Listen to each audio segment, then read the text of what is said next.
రాష్ట్ర ప్రజలందరికీ ప్రొద్దుటూరును వేదికగా చేసుకుని వైఎస్ఆర్ కాంగ్రెస్ పార్టీ హృదయపూర్వకంగా నమస్కరిస్తూ మళ్ళీ నిన్నటి దినం జగన్మోహన్ రెడ్డి గారి సోదరి షర్మిలమ్మ గారు పాత్రికేయుల సమావేశాన్ని నిర్వహించి చాలా విషయాలు మాట్లాడినారు. వాళ్ళు ఏం మాట్లాడినారు అని చెప్పేదానికంటే ముందుగా ఏ మాటలు అవసరమైనవి మాట్లాడలేదో ముందే చెప్తా ప్రజలారా. అర్థమైందనుకుంటా. పాత్రికేయుల సమావేశాన్ని నిర్వహించినటువంటి సోదరి షర్మిలమ్మ గారు రాష్ట్ర ప్రజలకు ఏమైతే చెప్పాలనుకుందో, ఈ సమస్యకు మూలం ఏదైతే ఉందో అది మాట్లాడలే. అవసరం లేని మాటలు మాట్లాడింది. అవసరమైన మాటలు ఏంటంటే, ఈ సమస్య అంతటికీ మూలం ఆస్తి వివాదం. ఈ సమస్య అంతటికీ మూలం ఆస్తి వివాదం. తన తండ్రి అయినటువంటి స్వర్గీయ రాజశేఖర రెడ్డి గారి యొక్క ఆస్తిని ఇంకా పంపకం చేయలేదని, ఆ ఆస్తిలో సగ భాగం నాకు హక్కు అధికారం ఉంది అని చెప్పేది ఆమె అభియోగము, డిమాండ్. దీని మీదనే ఈ చర్చ అంతా జరుగుతుండేది. నేను మాట్లాడింది కూడా మొన్న ఇదే, సతీష్ రెడ్డి మాట్లాడింది ఇదే, పేర్ని నాని అన్న మాట్లాడింది ఇదే, లేకుంటే మా వాళ్ళందరూ మాట్లాడింది ఇదే. నేను మాట్లాడిన తర్వాతను ముందో వెనుకో. కానీ నిన్నటి దినం ఆమె మాట్లాడాల్సి వస్తే ఏం మాట్లాడాలా? ఇదిగో మీరు చెప్తా ఉండేది తప్పు, నా తండ్రి ఆస్తి ఇంకా పంపకం జరగలేదు, నాకు దాని మీద అధికారం హక్కు ఉందని చెప్పి తనకు ఉండబడినటువంటి సాక్ష్యాలతోనూ ఆధారాలతోనూ తన వాదన వినిపించచ్చు. లేదు, జగన్మోహన్ రెడ్డి గారు రాసిన ఎంఓయు రాజశేఖర రెడ్డి గారి ఆస్తుల మీద ఎంఓయు రాయిచ్చినాడని చెప్పే విధానమే అయితే దానికి చెప్పాలా సాక్ష్యము ఆధారము చూపిస్తూ. ఈ రెండింటికి మేము ఆ రోజే చెప్పినాం. రాజశేఖర రెడ్డి గారి బ్రతికి ఉండగానే 2009లో ఆస్తుల పంపకం జరిగింది, నీ పేరుతో రిజిస్ట్రేషన్ చేయించిన ఆస్తులు ఫలానా అని చెప్పి ఆస్తుల వివరాలు కూడా వెల్లడించినాం. దానికి మీరు అంగీకరించినారు, మీ తల్లిగారు కూడా అంగీకరించినారు. ఎంఓయు గురించి మాట్లాడిన దానికి కూడా మేము చెప్పినాం. రాజశేఖర రెడ్డి గారి ఆస్తులకు ఎంఓయు కాదు, జగన్మోహన్ రెడ్డి గారి యొక్క స్వార్జితముతో సాధించుకున్నటువంటి ఆస్తులపైన ప్రేమతో నీకు ఇవ్వాలనుకునేది చేసిన ఒక ఒప్పందము అని. ఎంఓయు అంటే ఏముందమ్మా? Memorandum of understanding. తెలుగులో చెప్పాలంటే ఒక ప్రాథమికమైనటువంటి అవగాహన ఒప్పంద పత్రం. ఇంకా మన కడప భాషలో చెప్పాలా, ఒక ముక్కలో చెప్పాలంటే ఉద్దేశము. అంతే. జగన్మోహన్ రెడ్డి గారి ఉద్దేశము, నా చెల్లెలు కాబట్టి నీ మీద ప్రేమతో నీకు నేను ఇది ఇవ్వాలనుకుంటాననేది ఆయన ఉద్దేశం. అంతే.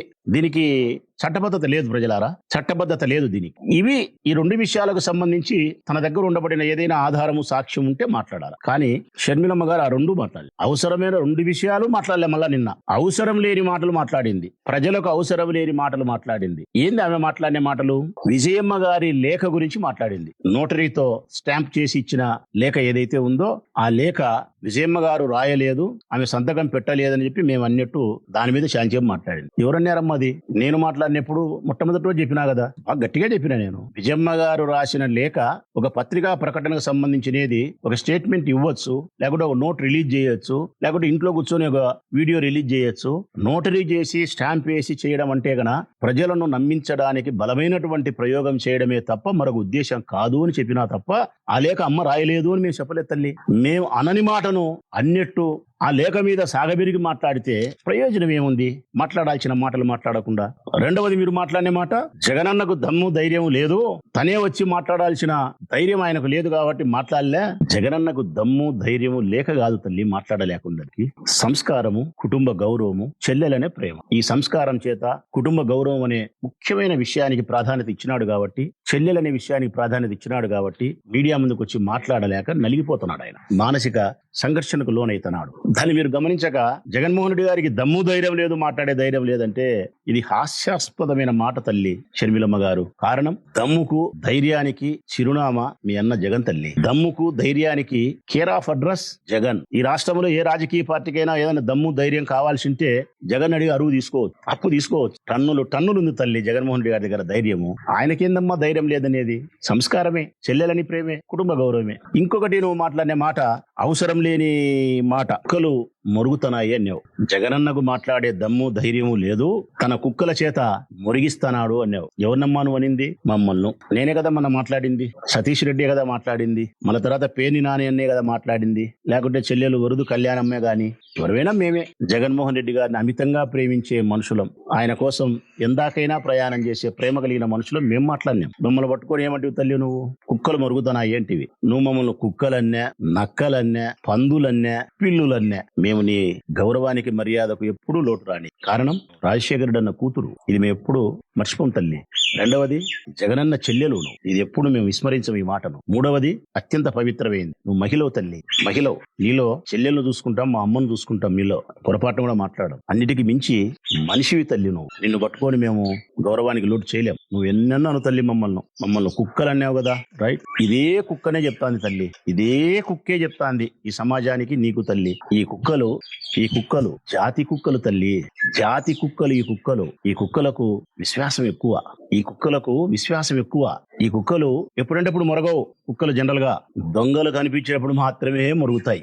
యజమాని ఇంట్లో దొంగలు పడినప్పుడు మాత్రమే మొరుగుతాయి. జగన్మోహన్ రెడ్డి అనే మా యజమాని ఇంట్లో దొంగలు పడుతున్నారు కాబట్టి ఈ కుక్కలు మొరుగుతున్నాయి తల్లి, మొరుగుతాయి. కనీసం మమ్మల్ని మనుషులుగా సంబోధించలేకపోయినా విశ్వాసం గల కుక్కలుగైనా నువ్వు పరిగణించినావు, పర్వాలేదులే తల్లి, సంతోషం. ఈ కుక్కలు జాతి కుక్కలు, విశ్వాసం మెండుగా ఉండే కుక్కలు, యజమాని ఇంట్లో దొంగలు పడితే మొరిగే కుక్కలు, అందుకే మొరుగుతా ఉన్నాయి. మీరు మాట్లాడింది ఏం మాట్లాడినారంటే ఇతరుల ఆస్తిని అనుభవిస్తా ఉండేది జగనే అన్నావు.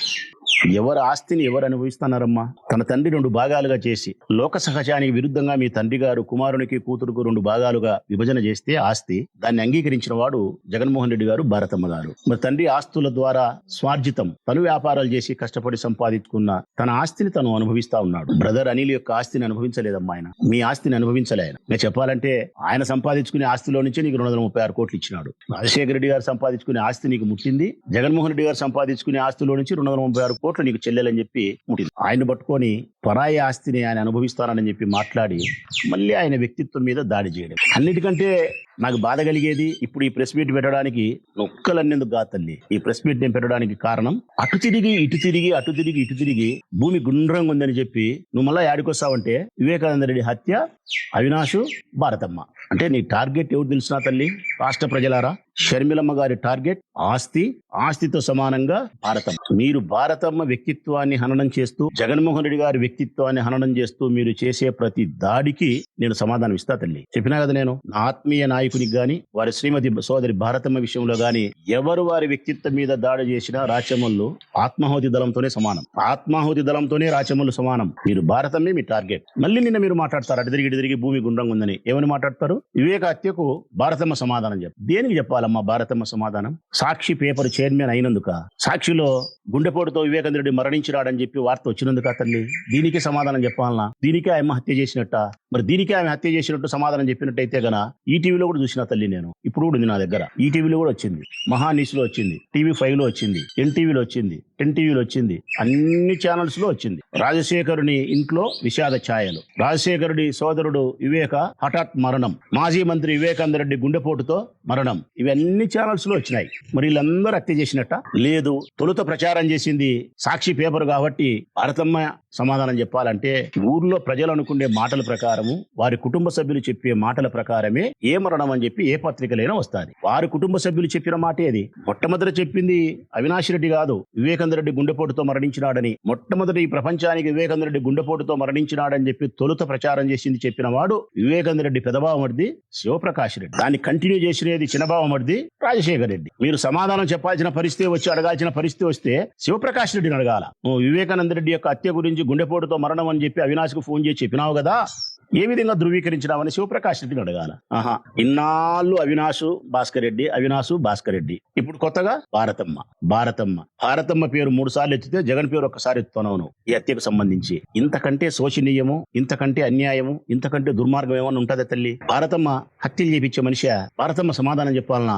ఈ మాట నాకు ఎక్కువ బాధ కలిగిస్తాంది కాబట్టి మళ్ళీ ఈ రోజు నేను పాత్రికేయుల సమావేశం నిర్వహిస్తా ఉండేది. ఇంకా నువ్వు మాట్లాడే మాటలు ఏంటంటే గన సరస్వతి పవర్ ప్రాజెక్ట్ సంబంధించిన షేర్లకు సంబంధించి బదలాయింపు ఏదైతే మీరు చేసుకున్నారో దీని మొట్టమొదట కోర్టుకు ఎక్కింది జగనే, ఆస్తి వివాదాన్ని బజార్లోకి తెచ్చింది జగనే అని మీరు చెప్పినారు. తప్పు తల్లి. సరస్వతి షేర్లు, పవర్ ప్రాజెక్టుకు సంబంధించిన షేర్లను మీరు చట్ట విరుద్ధంగా ఈడీ అటాచ్మెంట్ చేసిన సందర్భంలో, జగన్మోహన్ రెడ్డి గారి బెయిల్ రద్దవుతుందని తెలిసిన సందర్భంలో, ఆయన బెయిల్ రద్దయి జైలు పోయినా పర్వాలనే ఒకే ఒక కోరికతోనో లేకుంటే ఆస్తి మీద కోరిక చేతనో తప్పుడు FIR నమోదు చేసి ఆ షేర్లకు సంబంధించిన బాండ్లు జగన్మోహన్ రెడ్డి గారి దగ్గర ఉన్నప్పటికీ పోయినాయని చెప్పి తప్పుడు FIR రిజిస్టర్ చేయించి విజయమ్మ గారి ద్వారా ఆ షేర్లను మీరు బదలాయింపు చేసుకుంటే ఆయన బెయిల్ రద్దు కాకుండా ఉండేదాని కోసం వాస్తవ సత్యాన్ని నేషనల్ కంపెనీ ట్రిబ్యునల్ లాలో ఆయన తెలియజేసినారు. నేను ఈ బదలాయింపు చేయలేదు, ఇది నాకు తెలిసి జరిగినది కాదు, నాకు తెలియకుండా చేసినారు, ఆ బాండ్లు నా దగ్గర ఉండాయి, నేను చట్టవిరుద్ధంగా వ్యవహరించలేదు, కోర్టు ధిక్కారానికి పాల్పడలేదని చెప్పి తన్ను తాను ఆత్మరక్షణ చట్ట పరిధిలో చేసుకోగలిగినాడు. ఇంతే, ఆస్తి వివాదం పెట్టలే. బజారుకి ఈడ్చినేది బజారుకి ఈడ్చి ఇది కాదు తల్లి. మీరు పులిందల్లో పూలంగల దగ్గర కొంగు చాసి యాచించినారు చూడి, అది బజారు కీడ్చడం. చంద్రబాబు నాయుడుకు ఉప్పందించి లోపాయికారంగా పనిచేస్తున్నారు చూడి, అది బజారు కీడ్చడం. 22 సార్లు 21 సార్లు సునీతమ్మ కలిసింది చూడు చంద్రబాబు నాయుడును, అది బజారు కీడ్చడం. ఇన్ని జగన్మోహన్ రెడ్డి గారి వ్యక్తిత్వాన్ని, భారతమ్మ గారి వ్యక్తిత్వాన్ని హననం చేస్తూ మీరు చేసే ప్రతి దాడికి రాచమల్లు మొదలుకొని జగన్మోహన్ రెడ్డి గారిని ప్రేమించే ప్రతి మనిషి సమాధానం ఇస్తాడు తల్లి. దాంట్లో ఏమీ ఇబ్బంది లేదు. ప్రజలు కూడా చెప్తా ఉన్నా నేను, ఎంఓయూ అనేది ప్రాథమికమైనటువంటి అవగాహన ఒప్పందమే ప్రజలారా. దీనికి చట్టబద్ధత లేదు. ఉద్దేశం, ఇప్పుడు నాకు ఉద్దేశం కలిగింది, నాకు ఉద్దేశం కలిగింది, మా మన్సూర్ ఉన్నాడు సోషల్ మీడియా, ఆ పిల్లో నా కోసం బాగా పనిచేస్తాడు, నా పట్ల ఎంతో విశ్వాసంగా ప్రేమగా ఉంటాడు, నీకు పలానా సాట నాకు ఉండే స్థలంలో ఒక 5 సెంట్లు స్థలం ఇస్తా నీకు మన్సూర్, ఇల్లు కట్టుకునేప్పుడు 10 లక్షలు లెక్కిస్తా అని చెప్పి నా ఉద్దేశాన్ని వ్యక్తపరిచిన, అది ఒక కాగితం మీద రాసిన.